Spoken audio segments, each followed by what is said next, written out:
प्रिय विद्यार्थियों नमस्कार। कैसे हो आप सभी। आशा करता हूं कि आप अपने घर पर अच्छे होंगे, अच्छी मेहनत कर रहे होंगे। अधिक से अधिक इन वीडियोस को देखो और लाभ उठाओ। कक्षा 10 के विद्यार्थी आपको भी हम यहां टेस्ट का आयोजन करने जा रहे हैं। आप अच्छे से प्रयास करो। कोई भी समस्या हो आप उस समस्या को लिख करके हमें भेज सकते हो। क्लास 10th के बारे में बात की जा रही है। क्लास 10th का शॉर्ट जो ग्रामर है उसका लास्ट टॉपिक आपका चल रहा है। प्रिय विद्यार्थियों, इस टॉपिक के बाद आपका हम यहां टेस्ट रखेंगे। टेस्ट में आपके टॉपिक बता दिए जाएंगे और इसके बाद नेक्स्ट जो हम बात करेंगे कंपोजिशन ग्रामर में लेटर राइटिंग और पैराग्राफ राइटिंग, ये दो टॉपिक आपके आगे इससे आगे कंपोजिशन ग्रामर में होंगे। प्रिय विद्यार्थियों, यहां मैं बात कर रहा हूं क्लास 10th की और 10th क्लास में मैंने आपको बता दिया 5 अंकों का लेटर राइटिंग आता है और 4 + 5 9 अंकों का आता है आपका पैराग्राफ राइटिंग, जिसमें आपके 2 पैराग्राफ आते हैं। प्रिय विद्यार्थियों, इसके बाद आपका 22 नंबर का जो टॉपिक है अनसीन पैसेज, अपठित गद्यांश, उसको लेंगे, जिसमें 2 सीन पैसेज आते हैं और 2 अनसीन आते हैं। यहां से आगे हम चलते हैं। अपना टॉपिक चल रहा है कौन सा, क्लॉज, उसी के बारे में बात करेंगे। क्लॉज टॉपिक में मैंने आपको हु के बारे में बता दिया। प्रिय विद्यार्थियों, मैं फिर बता रहा हूं WHO हु माने जो या जो की।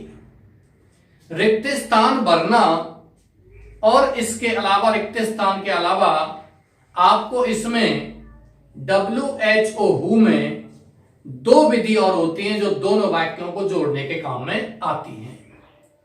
रिक्त स्थान भरने की हम बात करते हैं तो यहां रिक्त स्थान भरने में मैंने आपको बता दिया व्यक्तियों के लिए हु, हुज और हुम का प्रयोग करते हैं।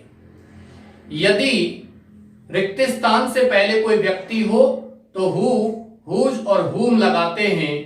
इनमें से कोई एक कौन सा लगाया जाएगा।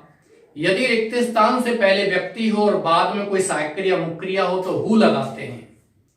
रिक्त स्थान से पहले कोई व्यक्ति हो और बाद में कोई वस्तु या कोई सगा संबंधी हो तो हुज लगाते हैं। और रिक्त स्थान से पहले कोई व्यक्ति हो और बाद में भी कोई दूसरा व्यक्ति हो जो कर्म को प्रदर्शित करता है, वहां हम WHOM हुम लगाते हैं।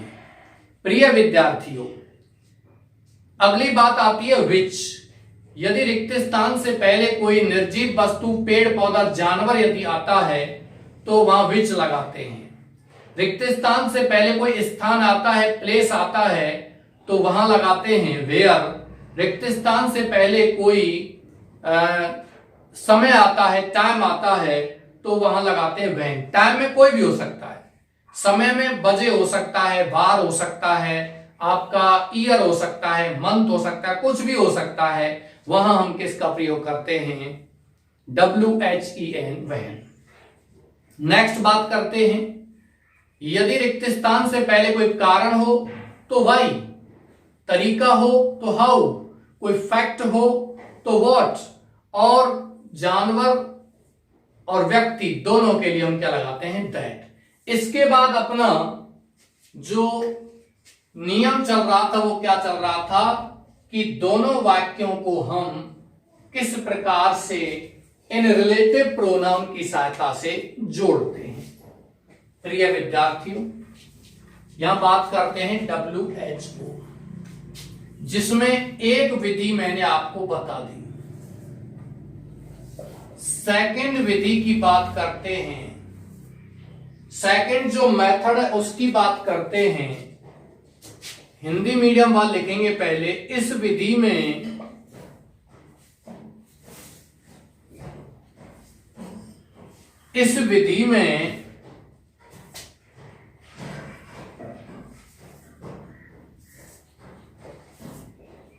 प्रथम वाक्य के प्रारंभ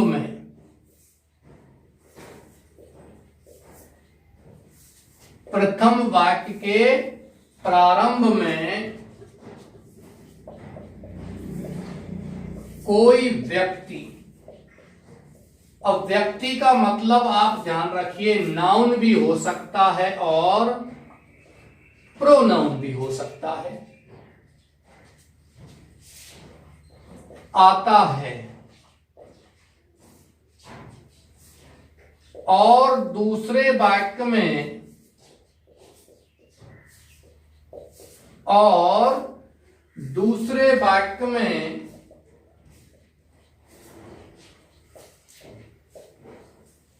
उस व्यक्ति का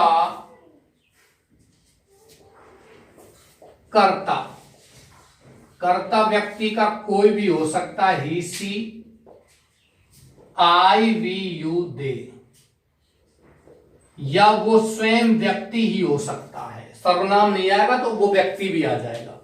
सर्वनाम का प्रयोग हम क्यों करते हैं? संज्ञा की बार बार पुनरावृत्ति को रोकने के लिए। Why do we use pronouns? हम ये इसलिए प्रोनाउन, इसलिए सर्वनाम का प्रयोग करते हैं कि संज्ञा रिपीट ना हो। इस सेंटेंस में संज्ञा आई हुई है, हो सकता है वो संज्ञा दूसरे सेंटेंस में कर्ता के रूप में आ जाए, और हो सकता है वो संज्ञा न आए तो उसके स्थान पर ही या सी ये आ सकते हैं, दे भी आ सकता है। और यदि प्रथम वाक्य में कोई व्यक्ति आया हुआ है और उसमें संज्ञा नहीं है, सर्वनाम आई आ गया, तो दूसरे वाक्य में फिर कर्ता क्या आएगा? आई ही आएगा।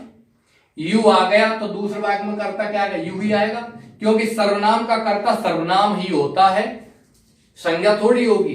हाँ, संज्ञा का जो लिखेंगे तो संज्ञा के स्थान पर संज्ञा भी आ सकती है, यानी उसी का नाम आ सकता है, या उसके स्थान पर कोई सर्वनाम भी आ सकता है।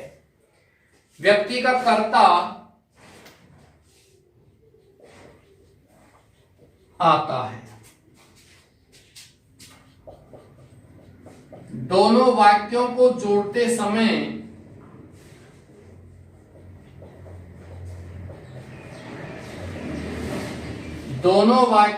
जोड़ते समय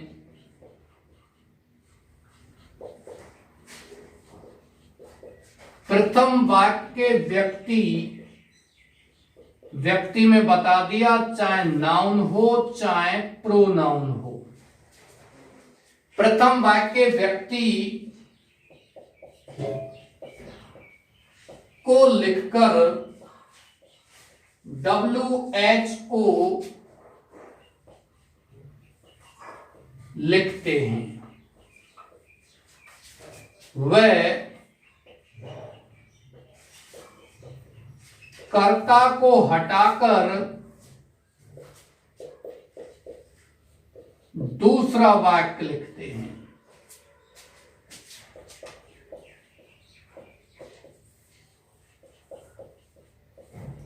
और उसके बाद प्रथम वाक्य का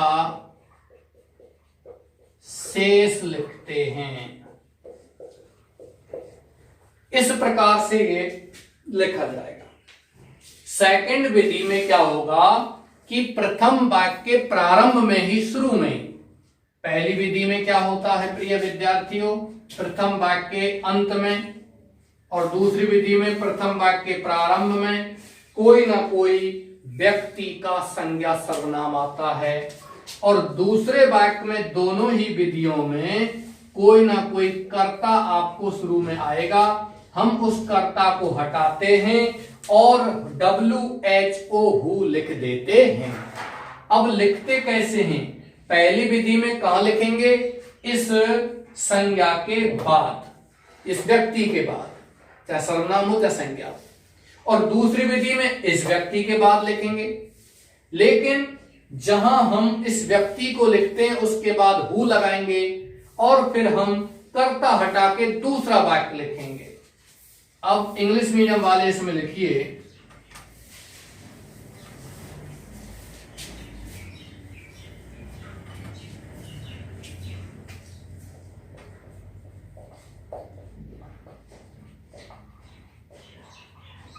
in this method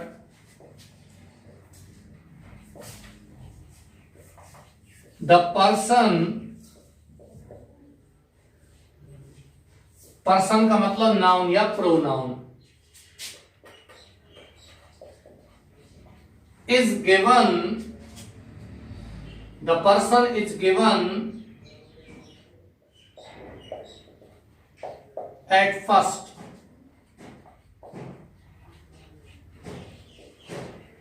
in the sentence.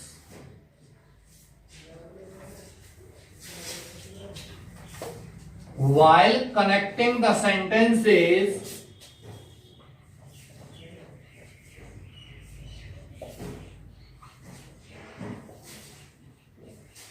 वाक्यों को जोड़ते समय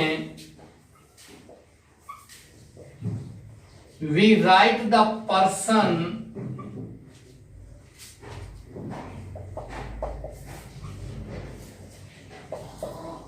in the first sentence, then who, and then remove the subject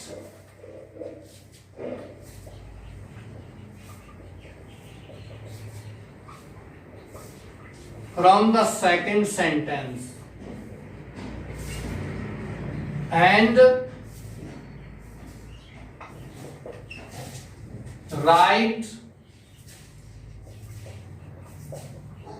second sentence, then first sentence, then the first sentence. कहने का मतलब यह है, आप इसको कॉपी कीजिए इंग्लिश मीडियम वाले, मैं इसको समझाता हूं आपको कि लिखना क्या है, कैसे लिखना है। समझ में तो आ गया होगा कि हम प्रथम वाक्य में जो कर्ता दिया हुआ आता है, यानी संज्ञा आती है, चाहे सर्वनाम आता है, यानी जो व्यक्ति दिया हुआ आता है, उस व्यक्ति को लिखते हैं। और उस व्यक्ति को लिखने के बाद फिर हम क्या लिखते हैं, उस WHO हु कनेक्टर को, रिलेटिव प्रोनाउन को लिखते हैं।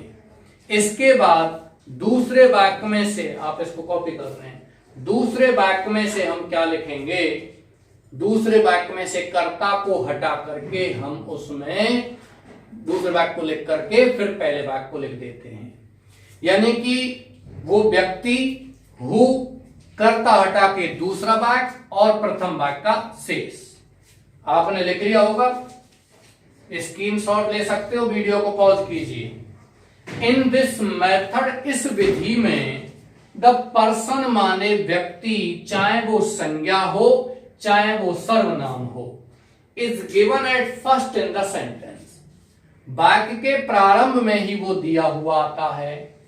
While connecting the sentences, वाक्यों को जोड़ते समय we write, हम लिखते हैं the person, उस व्यक्ति को in the first sentence, पहले ही वाक्य में, पहले वाक्य में जो व्यक्ति है उसको लिखते हैं।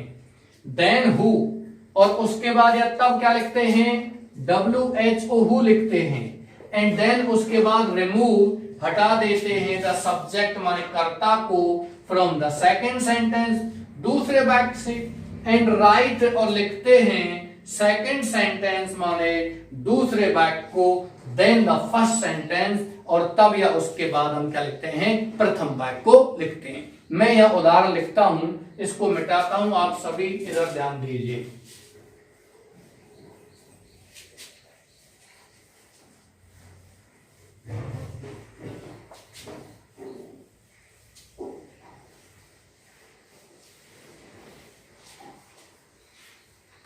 Mister Sharma,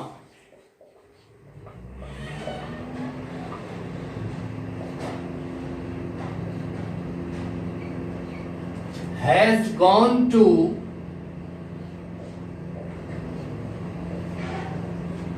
Ghaziabad,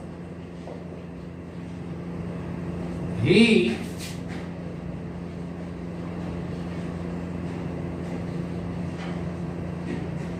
is my neighbour. इस प्रकार का सेंटेंस प्रिय विद्यार्थियों आपको एग्जाम में आता है ऐसे ही सेम, कि ये सेंटेंस आ गया, ये सेंटेंस आ गया, और फिर यहां WHO हु से आपको जुड़वा रहा है। Okay dears, mister Sharma has gone to Ghaziabad. श्रीमान शर्मा गाजियाबाद गया है। ही इज माई नेबर, वह मेरा पड़ोसी है। अब आप यहां देखिए, प्रथम वाक्य के प्रारंभ में मिस्टर शर्मा दिया हुआ है और प्रथम वाक्य के अंत में क्या दिया हुआ है, गाजियाबाद दिया हुआ है। तो प्रिय विद्यार्थियों, आप मुझे ये बताइए कि यहां व्यक्ति कौन सा है? क्या मिस्टर शर्मा व्यक्ति है या गाजियाबाद व्यक्ति है? ये बताइए मुझे आप। मुझे लगता है कि गाजियाबाद यहां कोई पर्सन नहीं है। Ghaziabad here is the adverb of place. Ghaziabad यहां क्या है? स्थान को व्यक्त कर रहा है, प्लेस को व्यक्त कर रहा है गाजियाबाद। तो यहां देखिए मिस्टर शर्मा व्यक्ति है, तो सबसे पहले, और दूसरे वाक्य का देखो क्या लिखा हुआ है, ही इज माई नेबर, वह मेरा पड़ोसी है। तो वह कौन पड़ोसी है? मिस्टर शर्मा मेरा पड़ोसी है या गाजियाबाद मेरा पड़ोसी है? मिस्टर शर्मा मेरा पड़ोसी है। तो यहां ही किसके लिए आया हुआ है? ही किसके लिए आया हुआ है? मिस्टर शर्मा के लिए। तो आप क्या लिखोगे? सबसे पहले जब वाक्य को जोड़ेंगे, मिस्टर शर्मा, फिर क्या लिखेंगे? हु, और दूसरे वाक्य से ही को हटाकर लिखेंगे पहले, mister Sharma who is my neighbour. Mister Sharma जो मेरा पड़ोसी है। प्रिय विद्यार्थियों, नेबर की स्पेलिंग ये भी होती है NEIGHBOR। मैंने एक दिन और बता दिया था, आपका एक पार्ट है, चैप्टर है पोइट्री का, कविता का चैप्टर है, an elegy on the death of a mad dog. पागल कुत्ते की मृत्यु पर एक शोक गीत, उसमें ये स्पेलिंग दी हुई है नेबर। कहीं आपको लगे सर गलत नहीं है, ये जो शब्द है नेबर, ये अमेरिकन वर्ड है, अमेरिकन इंग्लिश वर्ड है, और ब्रिटिश इंग्लिश में क्या होता है? NEIGHBOUR। चलते हैं, बहुत सारे शब्द है, वो मैंने आपको एक दिन बता दिए थे। Centre CENTER CENTRE, litre LITER LITRE, ये बहुत सारे शब्द हैं।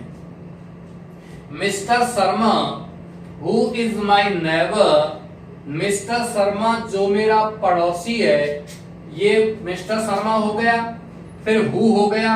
अब हु के बाद क्या लिखेंगे? देखिए, दूसरे वाक्य से कर्ता को हटाकर लिख देंगे, और फिर पहले वाक्य का शेष। अब पहले वाक्य का शेष क्या बच गया? Has gone to Ghaziabad. क्या लिख देंगे? Has gone to Ghaziabad. आपने बना लिया। एक सेंटेंस और दे रहा हूं मैं, यहां रिक्त स्थान की पूर्ति में दिया था, आपको यहां फिर दे रहा हूं, आप स्वयं बनाइए उसको, पेन कॉपी उठाइए। द वुमन वॉज सेलिंग, मैं बता रहा था ना, ये क्वेश्चन 2015-16 में आया हुआ है। Was selling balloons, she was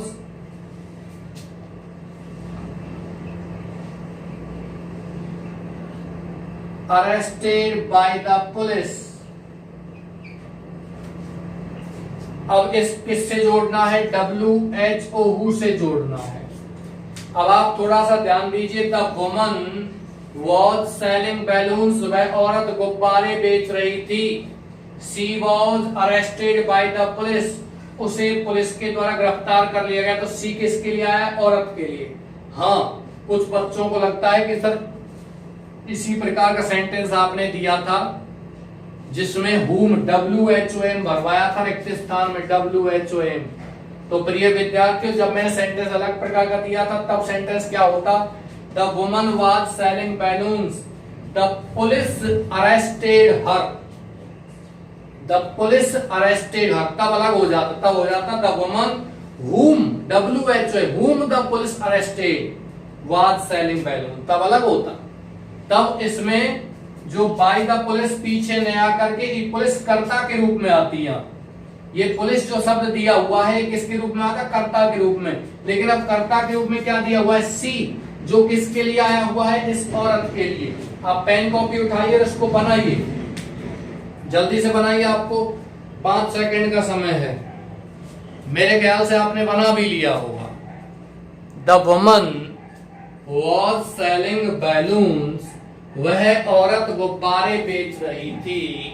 she was arrested by the police, उसे पुलिस के द्वारा गिरफ्तार कर लिया गया। तो बताइए क्या लिखेंगे? द वुमन, फिर क्या लिखेंगे? WHO हु, वुमन लिखने के बाद हु लिखेंगे और दूसरे वाक्य से सी को हटा के वाक्य लिख देंगे। The woman who was arrested by the police was selling balloons। इस प्रकार से बनेगा, वह औरत जो पुलिस के द्वारा गिरफ्तार की गई थी, was selling balloons, वो क्या बेच रही थी? गुब्बारे बेच रही थी। ओके डियर्स, इनमें कॉमा और लगाते हैं लेकिन आपको नहीं लगाने हैं, यहाँ बिल्कुल भी ध्यान रखना। कॉमा वाला नियम है वो अलग प्रकार का है। तब कॉमा वाला नियम है तो आपको ऐसे बनाना पड़ेगा, the woman comma who comma was selling balloons comma was arrested by the police. फिर 3 कॉमा आपको लगाने पड़ेंगे। इस चक्कर में मत पड़िए आप। तब आपको पहले के बाद दूसरा सेंटेंस नहीं लिखना है, पहले में फिर पहला सेंटेंस ही लिखना है।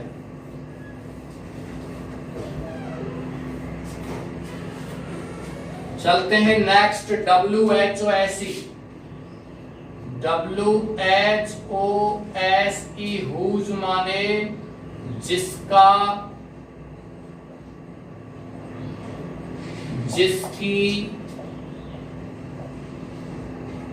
जिसके। इस प्रकार से बनेगा ये, इस प्रकार से इसको लिखेंगे। हिंदी में हम लिखिए,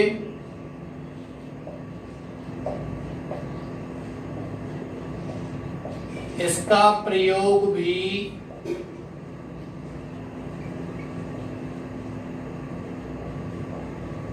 व्यक्तियों के लिए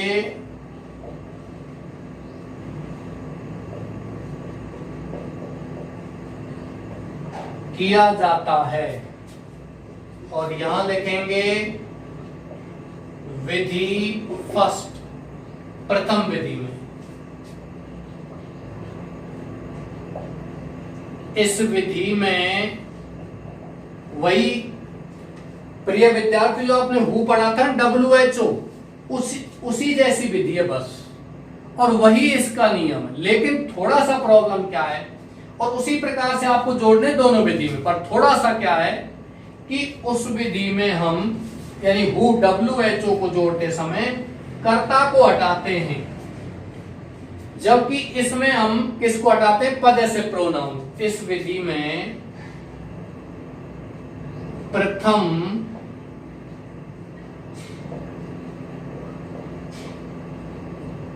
वाक्य के अंत में कोई व्यक्ति, चाहे वो नाउन हो चाहे प्रोनाउन हो, कोई व्यक्ति आता है, वह दूसरे वाक्य में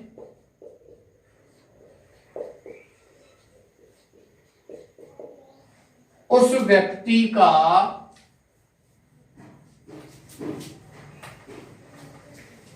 वह दूसरे वाक्य में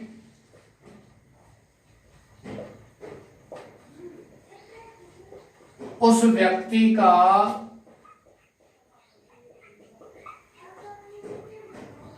possessive pronoun his, her, my, our, your, their आता है, जिसे हटा देते हैं, जिसे हटा देते हैं। दोनों वाक्यों को जोड़ते समय, दोनों वाक्यों को जोड़ते समय प्रथम वाक्य लिखकर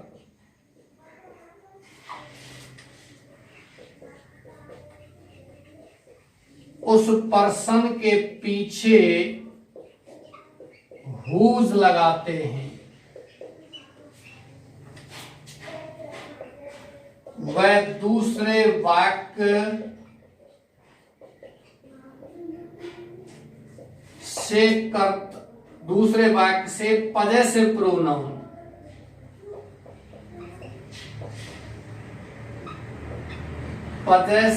pronoun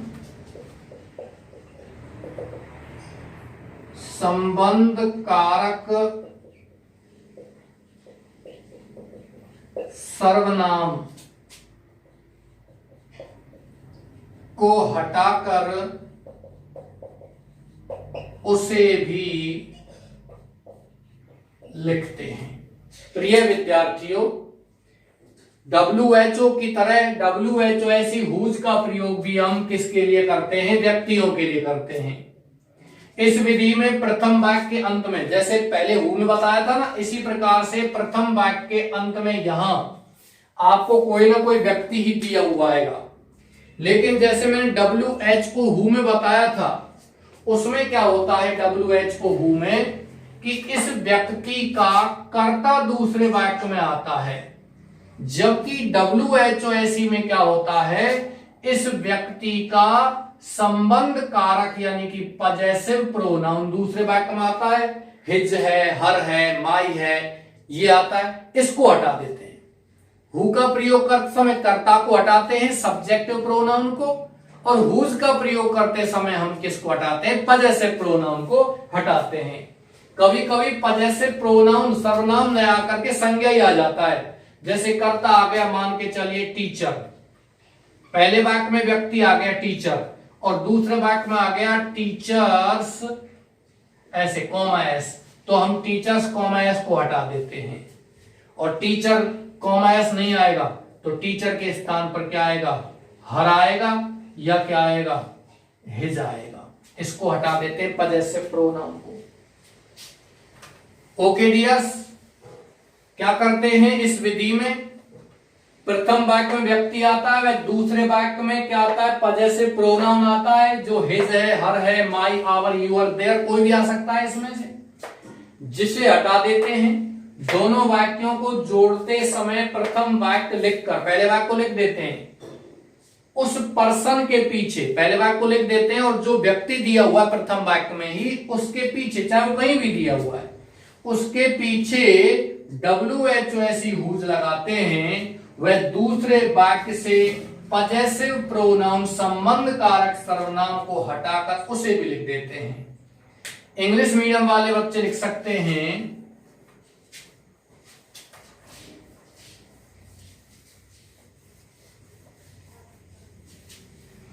the relative pronoun whose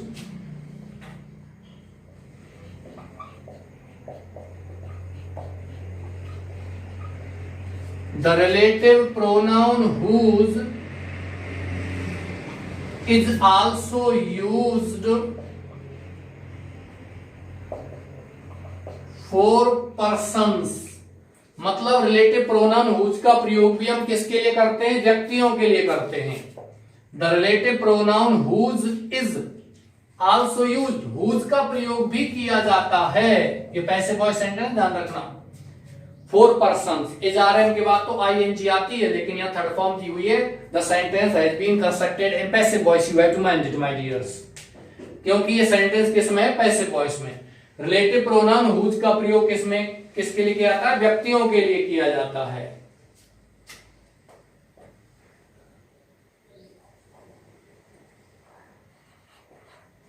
We find the person, person में बता दिया नाउन हो चाहे प्रोनाउन हो। We find the person at the last of the first sentence, प्रथम वाक्य के अंत में इसका प्रयोग करते हैं। At the last of the first sentence, प्रथम वाक्य के अंत में इसका प्रयोग करते हैं। मतलब आपको व्यक्ति कहां मिलेगा? प्रथम वाक्य के अंत में। And in the second sentence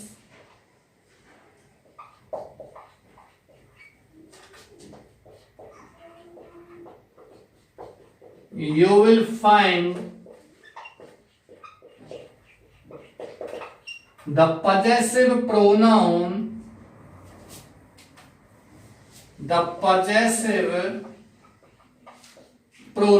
possessive pronoun का मतलब his, her, my, your,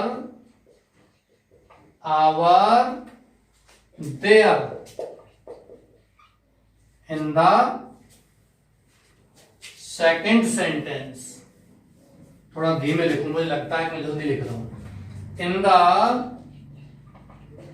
second sentence, while connecting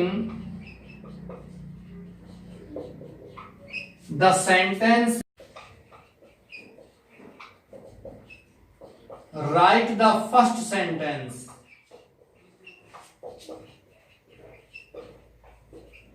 and whose after the person,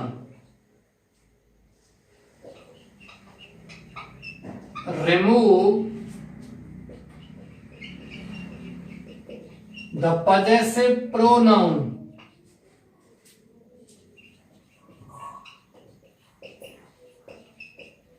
and write the second sentence also। देखिए बिल्कुल धीमे चलते हैं। Relative pronoun whose, WHOSE is also used. Relative pronoun whose का प्रयोग भी किया जाता है फॉर पर्सन्स के लिए, व्यक्तियों के लिए। वी फाइंड, हम पाते हैं, द पर्सन, उस व्यक्ति को, है नाउन या प्रोनाउन कोई भी हो सकता है व्यक्ति के रूप में। मैं हूं, आई है, यू है, ये व्यक्तियों के लिए आता है। Eight the last of the first sentence, प्रथम वाक्य के अंत में ये मिलेगा। पहली विधि में ध्यान रखना है, फर्स्ट मेथड जो है उसमें जो पर्सन है, व्यक्ति है, वो कहां मिलेगा? प्रथम वाक्य के अंत में। और दूसरी विधि में कहां मिलता है? प्रथम वाक्य के प्रारंभ में। वैसा ही है जैसा आपने हु पढ़ा है। प्रिय विद्यार्थियों, WHOSE की पहली और दूसरी दोनों ही विधि वैसी ही हैं जैसी आपने हु पढ़ी है। यदि आपको हु समझ में आ गया तो हुज में कुछ भी नहीं है। बस थोड़ा सा अंतर क्या है कि जब हमें वाक्य WHO हु से जुड़वाता है तो हमें दूसरे वाक्य में कर्ता आता है जिसको हम हटा देते हैं। उस व्यक्ति का कर्ता आता है जिसको हम हटा देते हैं।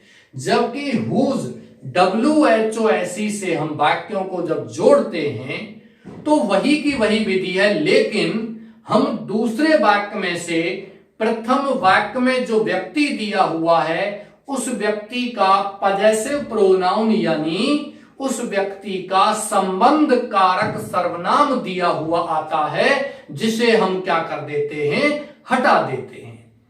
हु से जोड़ते समय कर्ता हटता है, हुज से जोड़ते समय संबंध कारक सर्वनाम हटता है, WHOM हुम से जोड़ते समय कोई ना कोई आपका ऑब्जेक्ट कर्म हटता है, वेयर से जोड़ते समय आपका स्थान सूचक शब्द हेयर या देयर हटता है, WHEN वहन से जोड़ते समय आपका हटता है यानी कि नाउ या देन, विच से जोड़ते समय इट या दे हटता है, जबकि आपको वाई से यदि वाक्य जोड़ना है तब हटेगा आपका क्या, कारण, और हाउ से जोड़ना है तो हटेगा आपका तरीका सूचक शब्द।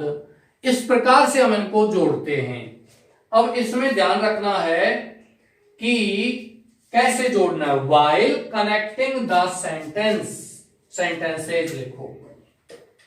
वाक्यों को जोड़ते समय राइट लिखो द फर्स्ट सेंटेंस, पहला वाक्य पूरा लिख देते हैं। एंड हुज, और हुज को लिखो आफ्टर द पर्सन, उस व्यक्ति के बाद। पहले वाक्य को लिखो, लेकिन पहले वाक्य में व्यक्ति दिया हुआ आएगा, कहां आएगा, वाक्य के अंत में। उस व्यक्ति के बाद तुम क्या लिखोगे, हुज लिखोगे। रिमूव द पजेसिव प्रोनाउन, संबंध कारक सर्वनाम को हटा दो, और राइट लिख दो द सेकंड सेंटेंस आल्सो, दूसरे वाक्य को भी। अभी यह सेंटेंस लिखता हूं मैं, आशा करता हूं आपने इसको उतार लिया होगा। एक सेंटेंस समझाता हूं, दूसरा सेंटेंस आपको स्वयं समझना है।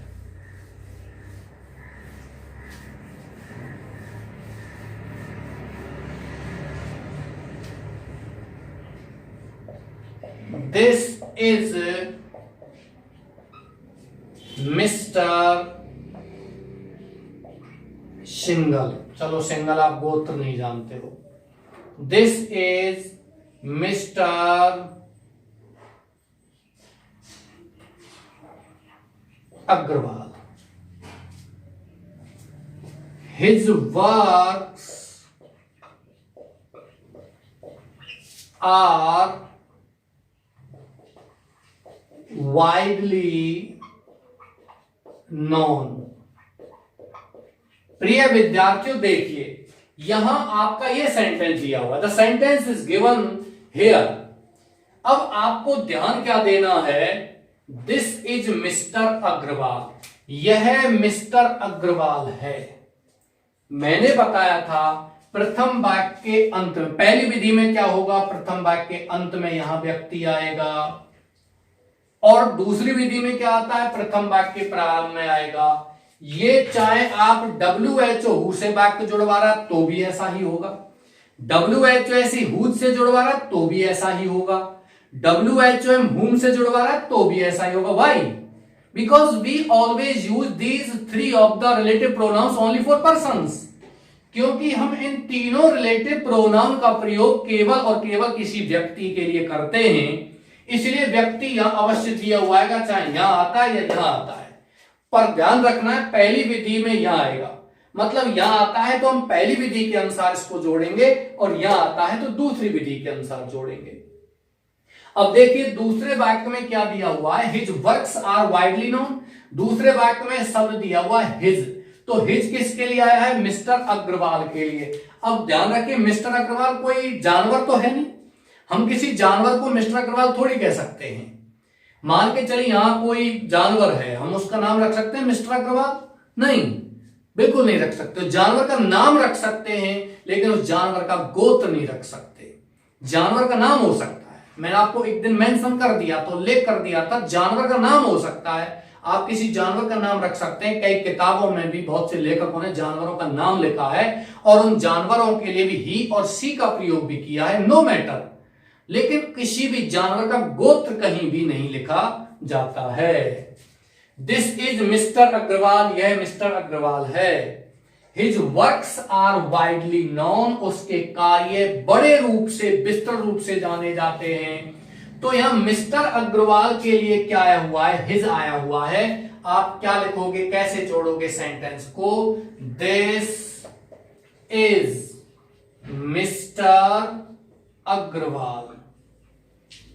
अब क्या लगा दोगे, हुज, WHOS, हुज, हिज को हटा दोगे और क्या लिखोगे, वर्क्स। पहली विधि मैंने बताया था, पहला सेंटेंस पूरा लिखिए, फिर हुज लगाइए, फिर दूसरे वाक्य से पजेसिव प्रोनाउन को हटाइए और शेष लिख दो, works are widely known.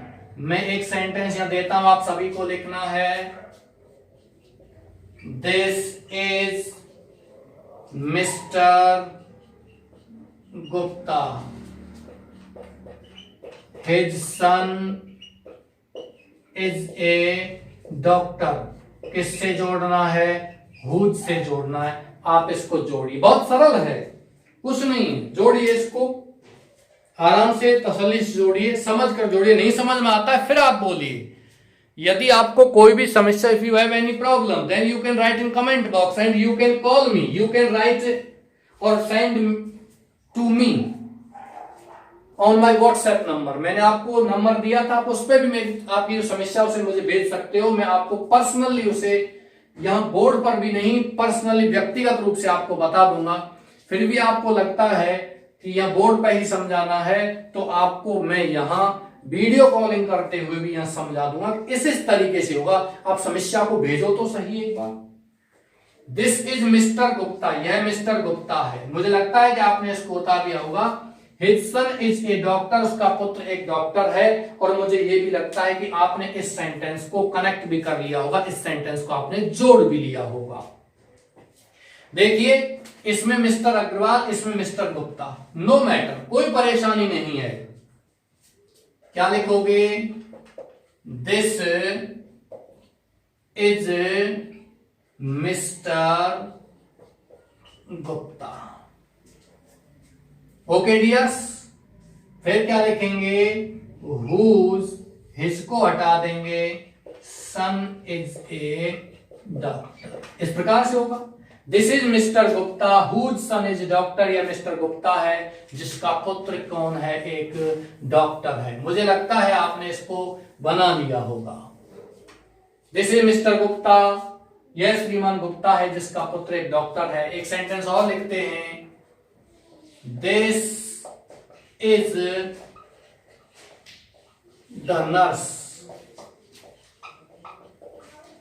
Her ring has been stolen. ये हुज से आपको बनाना है, जोड़ना है। तो देखिए, सबसे पहले प्रथम वाक्य के अंत में क्या दिया गया है, द नर्स। व्यक्ति है नर्स, जानवर थोड़ी होता है, व्यक्ति ही होगा। और दूसरे वाक्य में क्या दिया हुआ है, हर, जो इस व्यक्ति का, इस नर्स का क्या है, पजेसिव प्रोनाउन है, संबंध कारक सर्वनाम है। मैंने बता दिया संबंध कारक सर्वनाम। हाँ, एक चीज और ध्यान रखनी है, नरेशन जब मैंने आपको पढ़ाए थे उसी समय एक प्रोनाउन टेबल बनाई थी। प्रिय विद्यार्थियों, माय डियर स्टूडेंट्स, आप सभी को वो प्रोनाउन टेबल याद करनी है, क्योंकि वो प्रोनाउन टेबल आपको नरेशन, वॉइस, वर्ब, मॉडल, आपका क्लॉज, इसके अलावा composition, grammar, letter writing, paragraph writing, सभी में काम आएगी। तो आपको वो विशेष ध्यान रखना है। वो प्रोनाउन टेबल आपको ढंग से ध्यान रखनी है। First person, second person, third person, 3 person में बांटी गई है। फर्स्ट पर्सन हो चाहे सेकंड हो चाहे थर्ड हो, तीनों में सब्जेक्टिव, ऑब्जेक्टिव, पजेसिव और रिफ्लेक्सिव प्रोनाउन होते हैं। फर्स्ट पर्सन में होता है I, we, me, us, my, mine, ours, myself, ourselves. Second person में होता है you, your, yours, yourself, yourselves. Third person में होता है he, she, it, they, he, him, himself, she, her, herself, it, its, itself, they, them, themselves. ये आपकी सारणी आपको विशेष ध्यान रखनी है। क्या लिखोगे यहां, दिस इज द नर्स, फिर क्या लिख देंगे, हुज, हर को हटा देंगे, हुज रिंग, जिसकी अंगूठी, हैज बीन स्टोलन, चुरा ली गई है। इस प्रकार से आपके सेंटेंस बनेंगे। प्रिय विद्यार्थियों, मैं आशा करता हूं कि आज आपको मैंने हु का सेकंड विधि बताई थी और हुज के बारे में बता। थोड़ा टाइम लगेगा, मैं हुज हूं मैं WHO SEWH और WHO, इन तीन में टाइम लगता है। मैंने आपको रिक्त स्थान भरवाए थे तब भी टाइम लगा था और अब भी इनमें टाइम लगा, क्योंकि तीनों का प्रयोग व्यक्तियों के लिए होता है। इनमें डिफरेंस करना अति आवश्यक है। मान के चलिए किसी भी रिलेटिव प्रोनाउन का प्रयोग केवल एक ही चीज के लिए हो रहा है तो उसमें तो कोई प्रॉब्लम है नहीं, लेकिन तीन रिलेटिव प्रोनाउन का प्रयोग एक चीज के लिए हो रहा है तो आपको इसमें भिन्नता जरूर समझनी है कि क्या क्या भिन्नता है उसमें। मैं आशा करता हूं आपने इसको कॉपी कर लिया होगा, उतार लिया होगा, या हो सकता है आप इसको वीडियो को पॉज करके आप इसको लिख रहे होंगे या स्क्रीनशॉट ले लिया होगा। इसी के साथ प्रिय विद्यार्थियों, मैं आज की क्लास यहां समाप्त करता हूं। मैं आशा करता हूं आप अच्छी तरीके से अध्ययन कर रहे हैं और अध्ययन अच्छे से कीजिए भी, क्योंकि ये it is the matter of your future, ये आपके भविष्य का सवाल है। इसलिए आप अपने आप को अभी से तैयार कर लीजिए, परिपक्व कर लीजिए। Thank you very much.